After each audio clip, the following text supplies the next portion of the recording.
इस वीडियो में आप सभी का स्वागत है।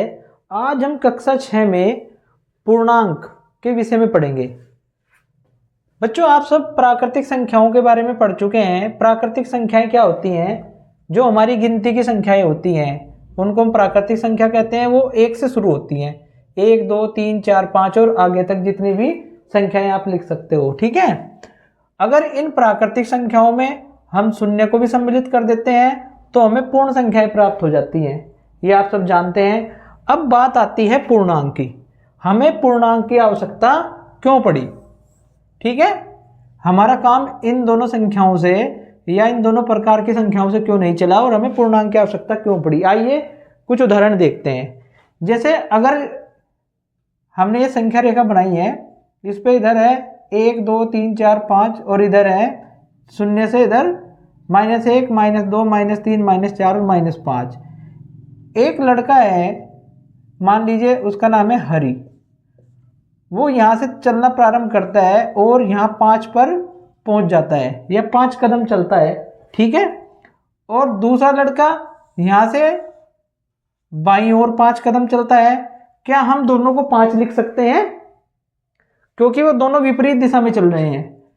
ये दाईं ओर चल रहा है और ये बाईं ओर। क्या हम इन दोनों को 5 लिख सकते हैं?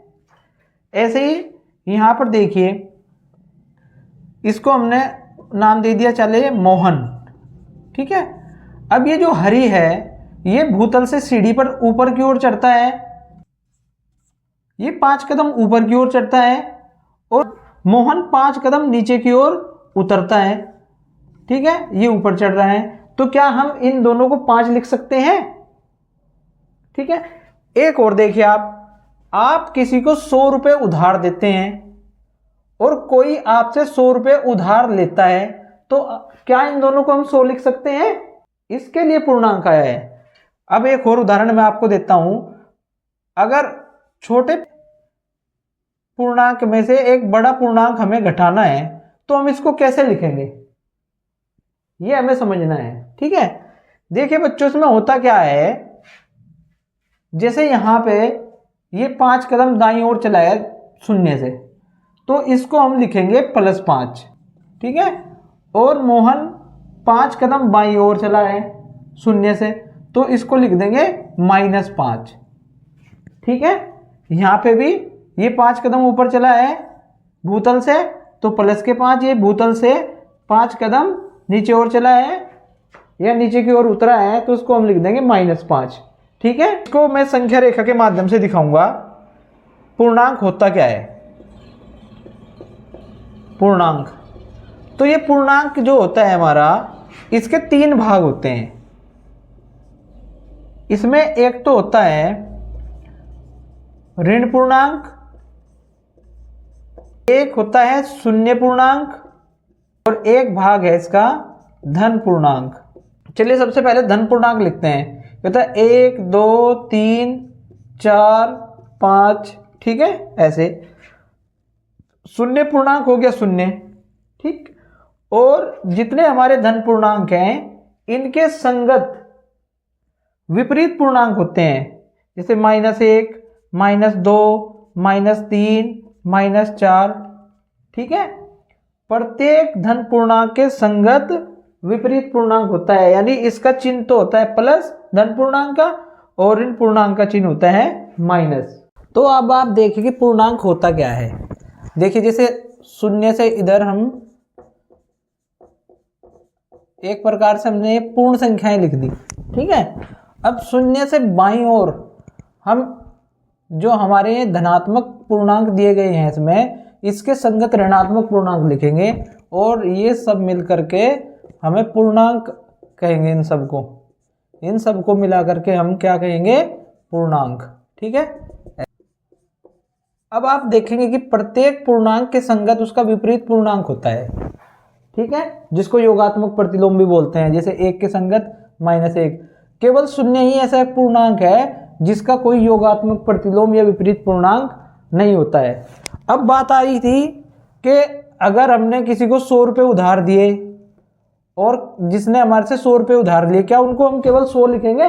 तो अब यहाँ से बिल्कुल क्लियर हो गया। अगर हमने किसी को 100 रुपये उधार दिए तो हम उसको +100 लिख सकते हैं और जिसने 100 रुपये उधार लिए हैं उसको क्या लिखेंगे, -100। अगर हम संख्या रेखा पर पूर्णांकों को दिखाते हैं तो देखिए इसको कैसे दिखाएंगे। यहाँ बीच में होगा 0, 0 से दाईं ओर अगर हम चलेंगे तो यहाँ धन पूर्णांक होंगे,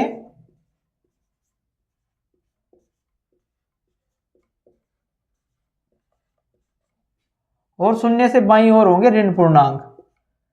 1 के संगत ऋण पूर्णांक -1, 2 के संगत ऋण पूर्णांक -2, ऐसे ही 3 के संगत -3, 4 के संगत -4, 5 के संगत -5, 6 के संगत -6 और 7 के संगत -7। ठीक है। अगर देखिए 1 का विपरीत -1 है, अगर हम इन दोनों को जोड़ेंगे तो हमें क्या प्राप्त होगा, 0। ठीक है। जब हम विपरीत पूर्णांकों को जोड़ते हैं तो हमें 0 प्राप्त होता है। ऐसे ही जैसे 2 का विपरीत पूर्णांक क्या है, -2। ठीक है, तो इसका भी हमें योग 0 प्राप्त होगा। ऐसे ही 3 का विपरीत पूर्णांक -3 है, ये हम कह लें -3 का विपरीत पूर्णांक +3 है, तो इनका भी योग हमें 0 प्राप्त होगा। एक बात और देखनी है बच्चों, अगर हम दाईं ओर चल रहे हैं संख्या रेखा पर तो ये होता है बढ़ता क्रम। अगर हम दाईं ओर चलेंगे तो हम बढ़ते हुए चल रहे हैं, जैसे 0 से इधर चले 1 2 3 4 5 6 7। अगर हम दाईं ओर से बाईं ओर चल रहे हैं तो ये होता है घटता क्रम। क्या होता है, घटता क्रम। मैं लिख भी देता हूं, ये घटता क्रम है। कैसे, देखिए 7 से छोटा 6, 6 से छोटा 5, 5 से छोटा 4, 4 से छोटा 3, 3 से छोटा 2, 2 से छोटा 1, 1 से छोटा 0 और 0 से छोटा -1, -1 से छोटा -2, -2 से छोटा -3, -3 से छोटा -4 और -4 से छोटा -5, -5 से छोटा -6 और -6 से छोटा -7। अब आप देखिए यहाँ अगर मैं लिख देता हूँ -3 और -2, तो इनमें बड़ा कौन है बताइए, -2 बड़ा हुआ ना। इधर से हम चल रहे हैं तो इधर घटता क्रम है ये, तो -2 बड़ा है और -3 छोटा है। ठीक है।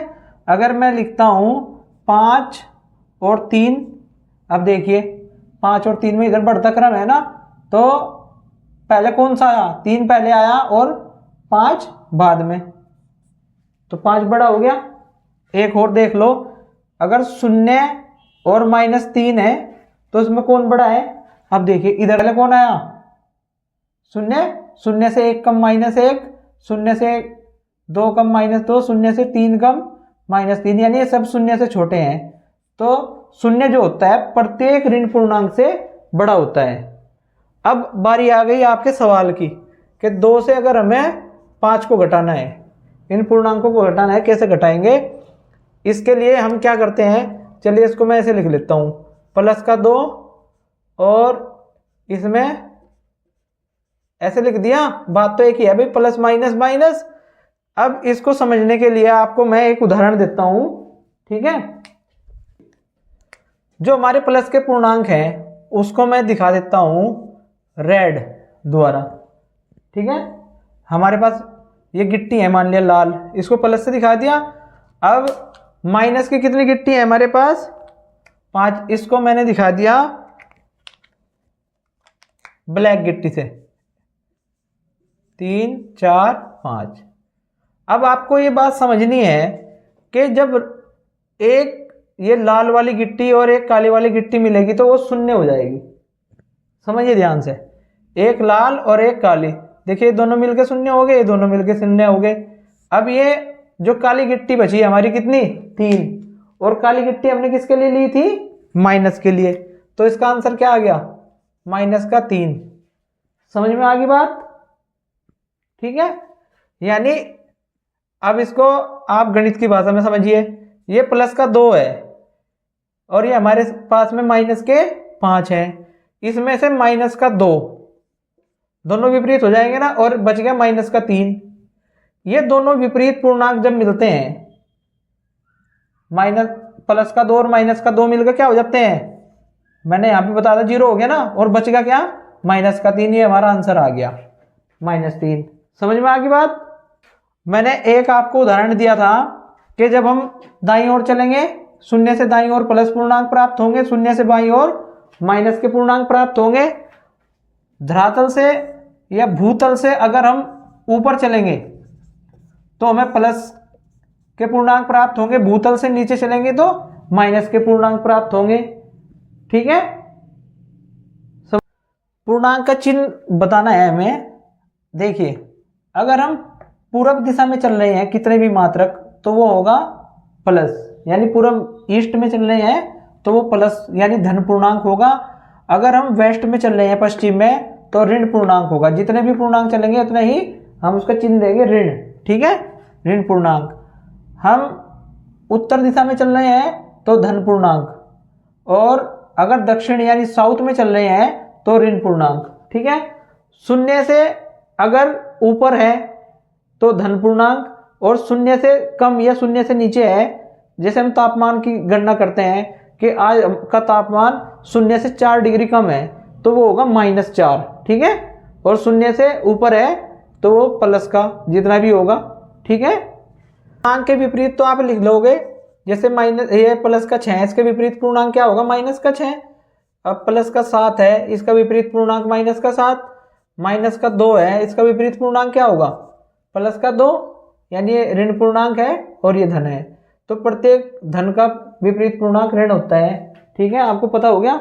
चलिए अभ्यास प्रश्न देखते हैं, बाकी की समस्याएं वहीं सुलझा देंगे सब।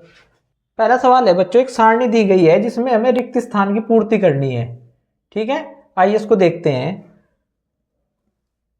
इस सारणी में पहले दिया हुआ है 19, 19 के बाद 23, फिर 25, फिर 29, फिर -29, -25, -23, -19। इसको ध्यान से देखो आप। 19 में 4 जोड़ने पर 23, 23 में 2 जोड़ने पर 25, और 25 में फिर 4 जोड़े तो हमें 29 प्राप्त हुआ।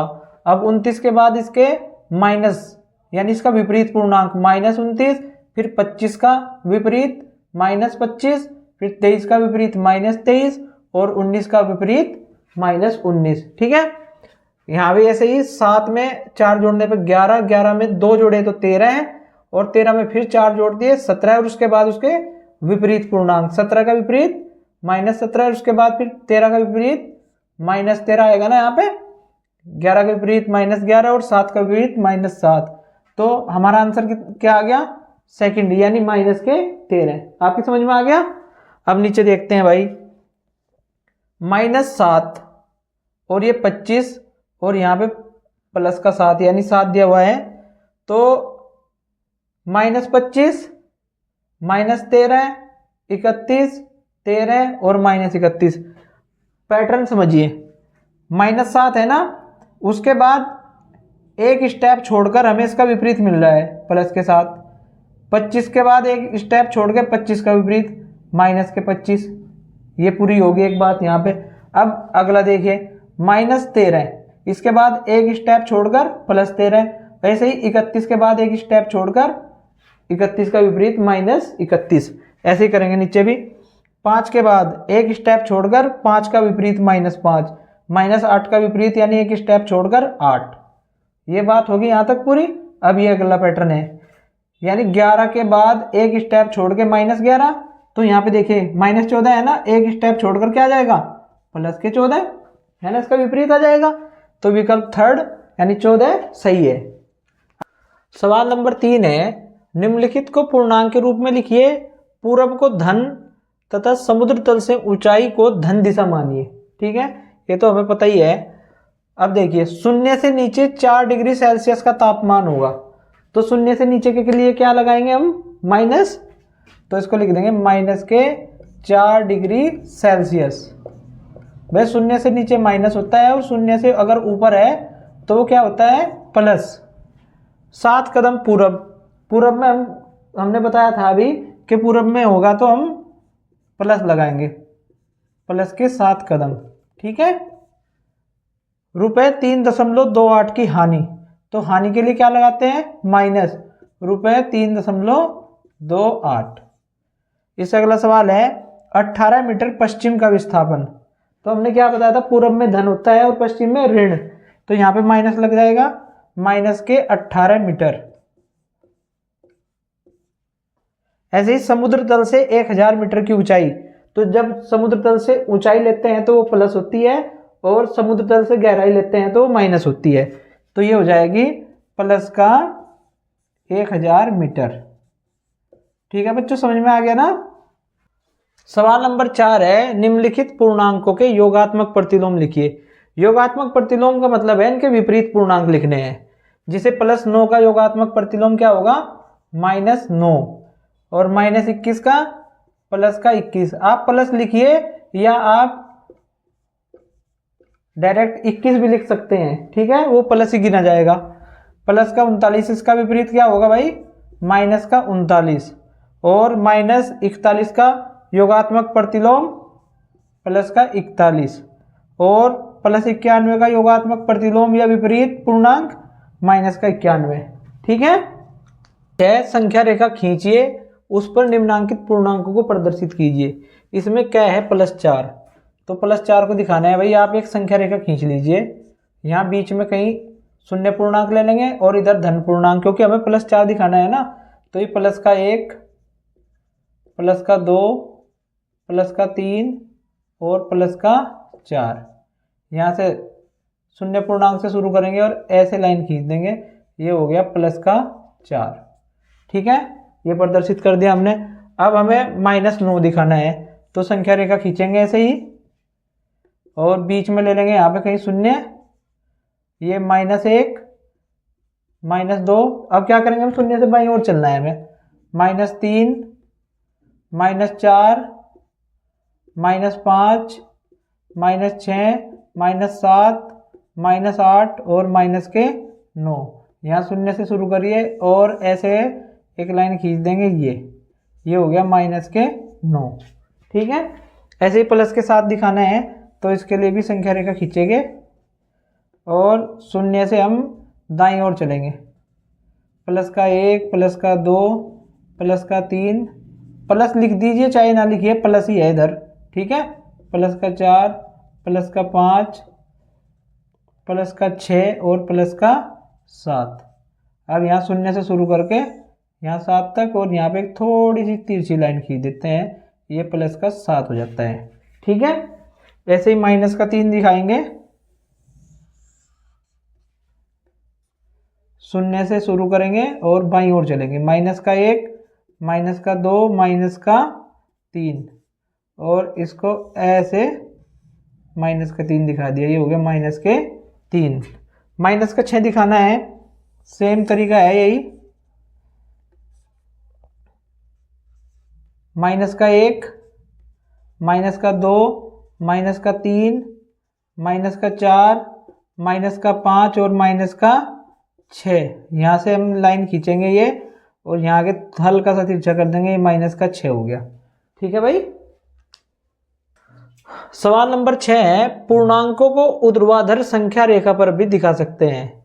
यानी इस पर ऊपर की दिशा को धन दिशा तथा नीचे की दिशा को ऋणात्मक दिशा माना जाता है। पार्श्वांकित संख्या रेखा को देखिए और निम्नांकित प्रश्नों के उत्तर दीजिए। भाई ये संख्या रेखा दी हुई है, इस पर देखिए ये शून्य है, यहाँ शून्य से ऊपर जाएंगे तो धनात्मक,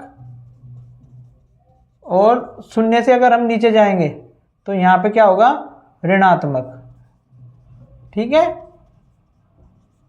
अब ये सवाल दिए गए हैं, इनके उत्तर हमें बताना है। उससे पहले हम क्या करते हैं, इस पर पूर्णांक अंकित कर लेते हैं। जैसे शून्य से ऊपर जाएंगे तो ये +1, +2, +3, +4, +5, +6 और ये +7 दिया हुआ है।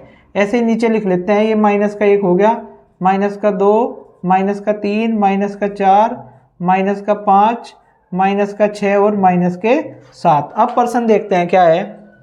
ए बिंदु +7 है, कौन सा बिंदु -7 है। देखिए भाई कौन सा बिंदु है -7, तो बिंदु ई कितना है, -7 है। इसका उत्तर हो गया। ऐसे ही बिंदु बी किस पूर्णांक को प्रदर्शित करता है। देखिए भाई बिंदु बी किसको प्रदर्शित करता है, -3 को। -3 को प्रदर्शित करता है। बिंदु बी का विपरीत बिंदु बताइए। अब देखिए -3 का विपरीत क्या होगा, +3। हाँ, +3 पे बिंदु दिया हुआ है सी। क्या दिया हुआ है, सी। तो बिंदु बी का विपरीत क्या हो गया, सी +3। यहां पे लिख देंगे बिंदु सी +3। ठीक है। बिंदु डी के और एल से निरूपित पूर्णांक लिखिए। अब देखिए भाई, डी के और एल, डी से निरूपित पूर्णांक क्या है, ये रहा डी। डी से निरूपित पूर्णांक है +5 और के से निरूपित पूर्णांक, के कहाँ पे है, ये रहा के, ये हो गया -5 और एल से निरूपित पूर्णांक +6। समझ में आ गया। ऐसे ही बिंदुओं डी के और एल के विपरीतों को लिखिए। ये बिंदु है, बिंदु इधर बिंदु ले लेते हैं और इधर ले लेते हैं इनके विपरीत। विपरीत पूर्णांक देखिए भाई, डी, डी है हमारा +5 और इसका विपरीत हो गया -5, क्या होगा, के। ठीक है। और ऐसे ही यहां पे लिख दूं मैं, d +5 है, इसका विपरीत हो जाएगा -5। अब आ गया के है -5, तो इसका विपरीत क्या होगा भाई, इसका विपरीत d हो जाएगा +5। ठीक है। अब आती है बारी l की। l है हमारा +6, तो इसका विपरीत कितना होगा, अब -6 देखिए क्या है, m -6। ठीक है, समझ आ गया। सवाल नंबर 7 है, निम्नांकित के बीच के सभी पूर्णांक लिखिए। ये सवाल दिए हुए हैं, इनको हल करने से पहले हम क्या करेंगे, सबसे पहले एक संख्या रेखा बनाएंगे। ठीक है, और इस पर पूर्णांक लिख लेते हैं हम। ये शून्य हो गया, यहां से क्या होगा, +1 +2 +3 +4 +5 +6 +7 और +8। ठीक है। ऐसे इधर -1 -2 -3 -4 -5 -6 -7 और -8। ठीक है। अब देखते हैं, इनको हल करते हैं। -2 और +5 के बीच के पूर्णांक लिखने हैं, तो ये क्या होंगे भाई, अब देखिए -2 ये रहा और +5, ये इनके बीच के पूर्णांक लिख दीजिए। क्या होगा, -1 0 1 2 3 4। ठीक है, ये हो जाएंगे -1 0 1 2, ये चाहे यहां प्लस लगा दीजिए चाहे न लगाइए, आपकी मर्जी है। ये हमारा आंसर आ गया। ये -2 और +5 के बीच के पूर्णांक हैं। ऐसे ही 0 और 6 के बीच के देखते हैं। ये 0 है और ये यहाँ पे 6 है, तो इसके बीच के पूर्णांक लिख देंगे, यानी 1 से लेके 5 तक के। तो 1 2 3 4 और 5, ये 0 और 6 के बीच के पूर्णांक हो गए। ठीक। -4 और +4, अब देखिए भाई -4 और +4, इनके बीच के पूर्णांक लिखने हैं, तो यहां से शुरू कर दीजिए लिखना। -3 -2 -1 0 1 2 3, आप चाहे प्लस चिन्ह लगा दीजिए चाहे ना लगाइए, आपकी मर्जी है। ठीक है, ये इनके बीच के पूर्णांक हो गए। अब -5 और +2, -5 और +2 के बीच के पूर्णांक, तो ये -4 से शुरू कर दीजिए लिखना। -4 -3 -2 -1 0 और +1। ठीक है। अब -3 और +5, 3 और +5 के बीच के पूर्णांक लिखिए, तो यहां से आ जाता है -2 -1 0 1 और 2 3 और 4, ये आंसर आ गया। अब 6 पार्ट है इसका, -8 और +4, -8 और ये रहा 4, इनके बीच के, यहां से शुरू कर दीजिए लिखना यहां तक। -7 -6 -5 -4 -3 -2 -1 और 0 1 2 और 3, ये आंसर आ जाता है। ठीक है बच्चों, समझ में आ गया। प्रश्न नंबर 8 बिल्कुल सेम है पिछले सवाल जैसा। निम्नांकित संख्या रेखा को देखना है और ये जो जोड़े दिए गए हैं पूर्णांकों के, इनके बीच के पूर्णांकों को आरोही क्रम यानी बढ़ते क्रम में लिखना है। देखिए 2 5 के बीच के पूर्णांकों का आरोही क्रम, 2 और 5 के बीच, यहां से ये रहा 2 और ये 5 है, इसके बीच के पूर्णांक क्या हो गए 3 4, यही आंसर आ गया भाई। ऐसे ही -4 और 0 के बीच के पूर्णांकों का आरोही क्रम क्या हो जाएगा, -4 और 0, ये इन दोनों के बीच के गिन लो और इनको लिख दो भाई -3 -2 -1, ये हमारा आंसर आ जाता है। ठीक है,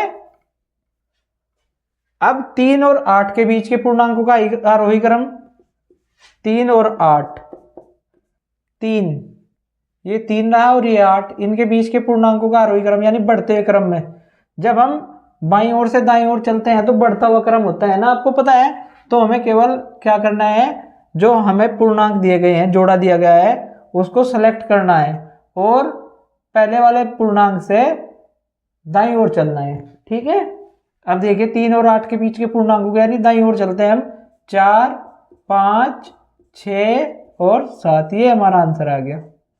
ठीक है बच्चों, 0 और 4 के बीच के पूर्णांकों का आरोही क्रम, तो ये रहा 0 और ये 4।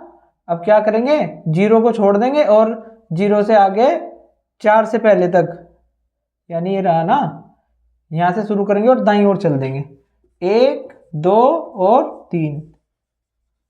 ठीक है, ऐसे ही -5 और -2, ये -5 है, ये रहा -2, इनके बीच के पूर्णांकों का आरोही क्रम यानी दाईं ओर की तरफ बढ़ते हुए, ये हो जाएगा -4 -3 -4 और -3, -4 और -3, ये हमारा आंसर आ गया।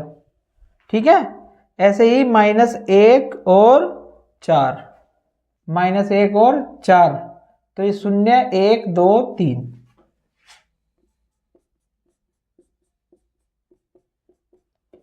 0 1 2 3, ये हमारा आंसर आ जाता है।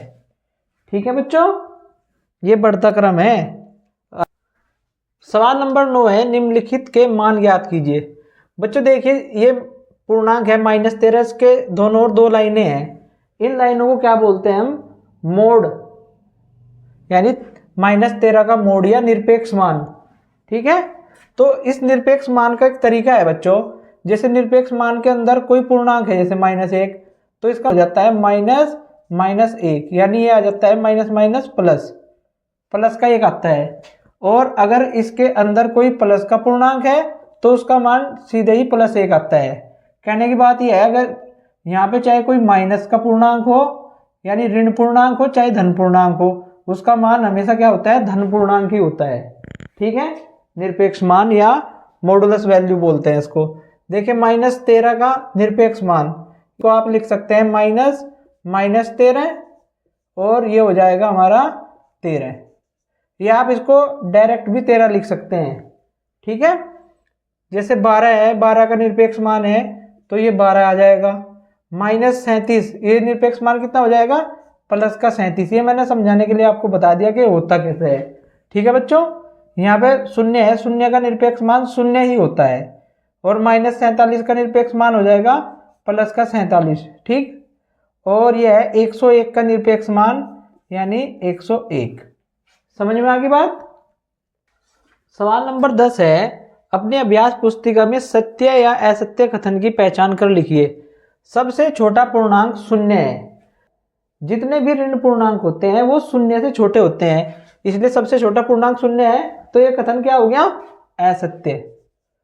भाई 0 से छोटा तो -1 है, -1 से छोटा -2 ऐसे ही होता है। ठीक है, 0 का विपरीत नहीं होता है, ये कथन बिल्कुल सत्य है।